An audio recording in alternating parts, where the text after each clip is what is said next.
problème qu'on a à l'EPFL, c'est qu'on rencontre des friches qui sont des terrains délaissés, dont les gens ne veulent plus. Très souvent, ils sont pollués. Ici, on est au cœur de Chrysalide, un démonstrateur nomade qui accueille de nombreuses startups dont l'objectif est de mieux requalifier les friches et de mieux dépolluer les sols.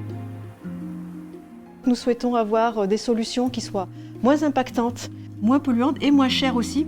L'idée a été de mettre à disposition ce foncier à des chercheurs, à des structures privées ou publiques qui puissent utiliser la matière première de ce terrain pollué pour venir tester des nouveaux modes de dépollution.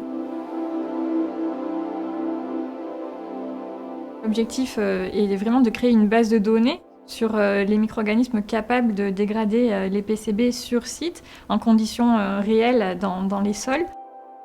C'est d'essayer de trouver le cocktail de super-héros de micro-organismes qui va pouvoir en tout temps et en toutes conditions manger cette pollution. Pour nous, Chrysalide, ça sera réussi parce que ça nous permettra d'avoir un terrain dépollué à moindre coût, en conservant les terres sur le site et pas en les exportant, ce qui est un non-sens. Et ça permettra aussi de développer des techniques qui peuvent être reproductibles sur d'autres sites et donc de reproduire cette économie de dépollution des sites.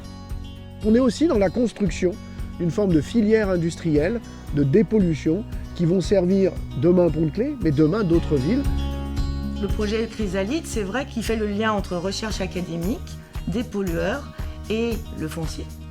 Ce qui est notable dans le projet Chrysalide, c'est le partenariat public-privé au service des collectivités et des citoyens du territoire. Et c'est ça qui est novateur dans Chrysalide.